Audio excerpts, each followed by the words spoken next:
Assalamualaikum warahmatullahi wabarakatuh.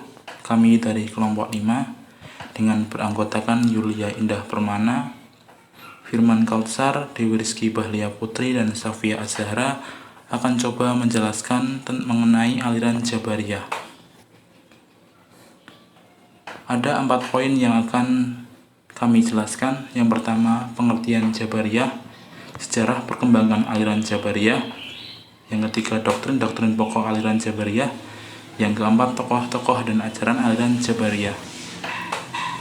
Yang pertama, pengertian Jabariyah akan coba saya jelaskan.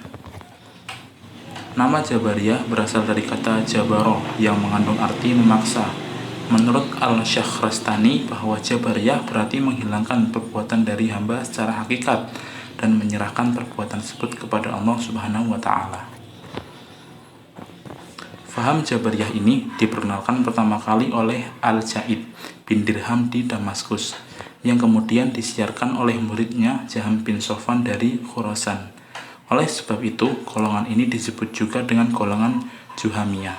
Menurut paham ini, manusia tidak kuasa atas sesuatu. Karena itu, manusia tidak dapat diberikan sifat mampu atau istita'ah. Manusia, sebagaimana dikatakan Jaham bin Sofwan, terpaksa atas perbuatan-perbuatannya tanpa ada kuasa atau kudroh, kehendak atau iradah, dan pilihan bebas atau al-ikhtiyar. Tuhanlah yang menciptakan perbuatan manusia, sebagaimana perbuatan Tuhan atas benda-benda mati. Dengan kata lain, perbuatan manusia sudah ditentukan sejak semula oleh qada dan qadar Tuhan. Sehingga posisi manusia dalam faham ini tidak memiliki kebebasan dan inisiatif sendiri, tetapi terikat kehendak mutlak Tuhan. Dalam istilah Inggris, faham ini disebut dengan fatalisme atau predestination, yaitu faham bahwa perbuatan manusia ditentukan sejak semula oleh qada dan qadar Tuhan. Maka, doktrin aliran Jabariyah ini menganut paham bahwa manusia itu tidak mempunyai kemerdekaan dalam menentukan kehendak dan perbuatannya, tetapi perbuatannya dalam keadaan terpaksa. Menyambung penjelasan dari Mas Firman, di sini saya akan menjelaskan tentang sejarah perkembangan aliran Jabariyah. Bisa disimak di makalah masing-masing. Paham Jabariyah dalam sejarah teologi Islam pertama kali dikemukakan oleh Ja'ad bin Dirham, tetapi yang menyebarkannya adalah Jaham bin Safwan. Jaham bin Safwan adalah tokoh yang paling terkenal sebagai pelopor atau pendiri paham Jabariyah. Paham ini juga identik dengan paham Jahmiyah dalam kalangan Murji'ah, sesuai dengan namanya. Jaham bin Safwan terkenal pandai berbicara dan berpidato menyeru manusia ke jalan Allah dan berbakti kepadanya, sehingga banyak sekali orang yang tertarik kepadanya. Adapun corak pemikiran paham Jabariyah menganggap bahwa perbuatan manusia dilakukan oleh Tuhan dan manusia hanya menerima. Hal ini juga dikenal dengan istilah kasb, yang secara literal berarti usaha. Tetapi kasb di sini mengandung pengertian bahwa perilaku perbuatan manusia adalah Tuhan sendiri dan usaha manusia tidaklah efektif. Manusia hanya menerima perbuatan bagaikan gerak tak sadar yang dialaminya. Menurut paham ini, bahwa perbuatan manusia mesti ada pelakunya secara hakikat. Zahirnya manusia, namun sesungguhnya adalah perbuatan Tuhan. Jabariyah menempatkan akal pada porsi yang rendah, karena semua tindakan dan ketentuan alam di bawah kekuasaan atau kehendak Tuhan, sehingga membuat pemikiran dalam segala aspek kehidupan tidak berkembang, bahkan terhenti. Pemikiran diikat oleh dogma, tidak berkembang dan mempersempit wawasan yang mengakibatkan tidak adanya pemikiran yang mendalam seperti yang dikehendaki oleh filsafat.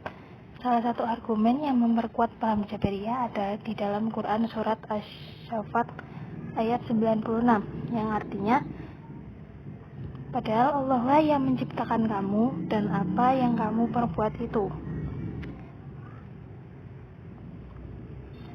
Selanjutnya, Harun Nasution menetapkan beberapa ciri paham Jabariyah. ada 6, yaitu kedudukan akal rendah, ketidakbiasaan manusia dalam kemauan dan perbuatan. Yang ketiga, ada kebebasan berpikir dan diikat oleh dogma, ketidakpercayaan kepada sunatullah dan kausalitas, kemudian terikat pada arti tekstual Al-Quran dan hadis, dan yang terakhir adalah statis dalam sikap perbuatan.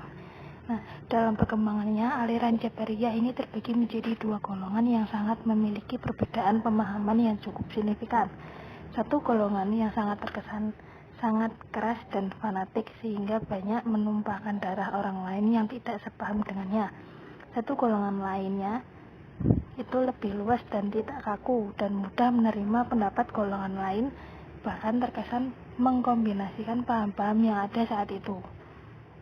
Kemudian lanjut, ada doktrin pokok aliran Jabariyah. Adapun doktrin aliran Jabariyah yaitu yang pertama, manusia tidak mampu untuk berbuat apa-apa. Ia tidak mempunyai daya, tidak mempunyai kehendak sendiri, dan tidak mempunyai pilihan. Pendapat Jahm tentang keterpaksaan ini lebih terkenal dibanding dengan pendapat tentang surga dan neraka. Konsep iman, kalam Tuhan, meniadakan sifat Tuhan dan melihat Tuhan di akhirat. Yang kedua, iman adalah ma'rifat atau kebenaran dalam hati. Dalam hal ini, pendapatnya sama dengan konsep iman yang diajukan kaum Murji'ah. Ketiga, kalam Tuhan adalah makhluk. Al-Quran adalah makhluk yang dibuat sebagai suatu yang baru. Adapun pahamnya tentang melihat Tuhan, Jahm berpendapat bahwa Tuhan sekali-kali tidak mungkin dapat dilihat oleh manusia di akhirat kelak. Keempat, surga dan neraka tidak kekal. Tentang keberadaan surga dan neraka setelah manusia mendapatkan balasan di dalamnya, akhirnya lenyaplah surga dan neraka itu.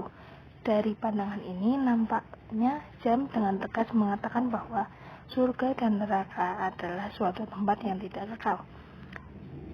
Kemudian yang kelima, Allah tidak mempunyai sifat serupa makhluk seperti berbicara, melihat, dan mendengar. Yang keenam, Tuhan menciptakan segala perbuatan manusia, tetapi manusia berperan dalam mewujudkan perbuatan itu.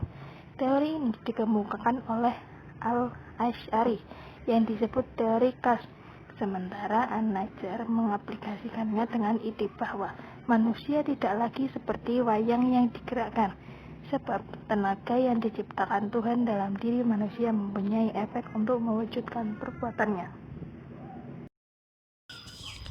Baik, poin yang selanjutnya poin 4, tokoh-tokoh dan ajaran aliran Jabariyah. Aliran Jabariyah dibagi menjadi 2 kutub tokoh yang dibedakan berdasarkan corak pemikirannya. Yang pertama ada Jabariyah ekstrim dan yang kedua ada Jabariyah moderat. Tokoh dan paham aliran Jabariyah ekstrim.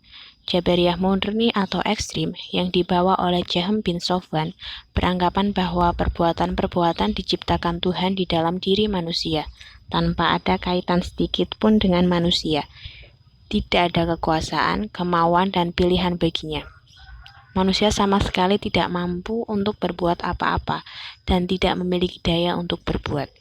Manusia bagaikan selembar bulu yang diterbangkan angin, mengikuti takdir yang membawanya. Selain itu, menurut mereka, pahala dan dosa ditentukan sebagaimana halnya dengan semua perbuatan. Jika demikian, maka taklif atau pelaksanaan kewajiban dan tanggung jawab juga merupakan suatu paksaan. Tokoh dari aliran Jabariyah ekstrim yang pertama ada Jahm bin Sofwan. Pendapat Jahm yang berkaitan dengan persoalan teologi adalah sebagai berikut. Yang pertama, manusia tidak mampu untuk berbuat apa-apa. Ia tidak mempunyai daya, tidak mempunyai kehendak sendiri, dan tidak mempunyai pilihan. Yang kedua, surga dan neraka tidak kekal. Tidak ada yang kekal selain Tuhan. Yang ketiga, iman adalah makrifat atau membenarkan dalam hati. Dalam hal ini, pendapatnya sama dengan konsep iman yang diajukan kaum Murji'ah. Dan yang keempat, kalam Tuhan adalah makhluk. Allah Maha Suci dari segala sifat dan keserupaan dengan manusia seperti berbicara, mendengar, dan melihat. Begitu pula Tuhan tidak dapat dilihat dengan indera mata di akhirat kelak. Yang kedua dari tokoh Jabariyah ekstrim atau murni ada Ja'ad bin Dirham. Doktrin pokok Ja'ad secara umum sama dengan pikiran Jahm. Al-Ghurabi menjelaskannya sebagai berikut. 1. Al-Quran itu adalah makhluk, oleh karena itu dia baru. Sesuatu yang baru itu tidak dapat disifatkan kepada Allah. Yang kedua, Allah tidak mempunyai sifat yang serupa dengan makhluk, seperti berbicara, melihat, dan mendengar. Dan yang ketiga, manusia terpaksa oleh Allah dalam segala-galanya. Tokoh dan paham aliran Jabariyah moderat. Jabariyah moderat mengatakan bahwa Tuhan memang menciptakan perbuatan manusia, baik perbuatan jahat maupun perbuatan baik. Tetapi manusia mempunyai bagian-bagian di dalamnya. Tenaga yang diciptakan dalam diri manusia mempunyai efek untuk mewujudkan perbuatannya. Inilah yang dimaksud dengan kasab. Menurut paham kasab, manusia tidaklah majbur atau dipaksa oleh Tuhan. Tidak seperti wayang yang dikendalikan oleh dalang dan tidak pula menjadi pencipta perbuatan. Tetapi manusia memperoleh perbuatan yang diciptakan Tuhan. Selanjutnya ada tokoh aliran Jabariyah moderat. Yang pertama, Husain ibnu Muhammad An-Najjar. Pengikut An-Najjar disebut Najjariyah. An-Najjar hidup pada masa Khalifah Al-Ma'mum sekitar tahun 198 Hijriah sampai 218 Hijriah. Beliau ini berusaha mempersatukan di antara faham-faham yang ada. Ajaran-ajaran An-Najjar di antaranya 1. Tuhanlah yang menciptakan perbuatan-perbuatan manusia, perbuatan jahat maupun perbuatan baik. Tetapi manusia mempunyai bagian dalam mewujudkan perbuatan-perbuatan tersebut. Tenaga yang diciptakan dalam diri manusia mempunyai efek untuk mewujudkan perbuatan-perbuatannya. Dan inilah yang disebut dengan kasab atau acquisition. Dengan demikian, manusia dalam pandangan An-Najjar tidak lagi seperti wayang yang gerakannya bergantung pada dalang. Sebab tenaga yang diciptakan Tuhan dalam diri manusia mempunyai efek untuk mewujudkan perbuatan-perbuatannya. 2. Tuhan tidak dapat dilihat di akhirat. Akan tetapi An-Najjar mengatakan bahwa Tuhan dapat saja memindahkan potensi hati atau makrifat pada mata, sehingga manusia dapat melihat Tuhan. Pendapat ini dibantah oleh Sayyid Sabiq. Menurutnya kenikmatan terbesar bagi penduduk surga adalah melihat Allah, bermunajat kepadanya, memperoleh kebahagiaan dengan kerelaannya. Allah berfirman yang artinya, pada hari ini wajah berseri-seri melihat Tuhannya. Quran Surah Al-Qiyamah ayat 21-22. Tokoh selanjutnya ada Ad-Diror. Ajaran-ajarannya diantaranya 1. Beliau sependapat dengan An-Najjar, yakni bahwa manusia tidak hanya merupakan wayang yang digerakkan dalang. Manusia mempunyai bagian dalam perwujudan perbuatannya dan tidak semata-mata dipaksa dalam melakukan perbuatannya. Menurutnya, suatu perbuatan dapat ditimbulkan oleh dua pelaku secara bersamaan, yakni perbuatan-perbuatan yang diciptakan Tuhan dan perbuatan-perbuatan yang diusahakan atau iktasaba oleh manusia. Dengan kata lain, Tuhan dan manusia bekerja sama dalam mewujudkan perbuatan-perbuatan manusia. Karenanya, manusia tidak semata-mata dipaksa dalam melakukan perbuatannya. Diror dan juga An-Najjar mengatakan bahwa perbuatan-perbuatan manusia pada kenyataannya diciptakan oleh Allah dan manusia. Mungkin saja sebuah perbuatan dilakukan oleh dua orang pelaku. 2. Tentang melihat Tuhan. Menurutnya, Tuhan dapat dilihat di akhirat melalui indera keenam. Ia juga berpendapat bahwa hujah yang diterima setelah Nabi adalah ijma saja. Sedangkan yang bersumber dari hadis ahad dipandang tidak dapat dijadikan sumber dalam penetapkan hukum. 3. Menurut Diror, imamah bisa dipegang oleh orang lain selain bangsa Quraisy.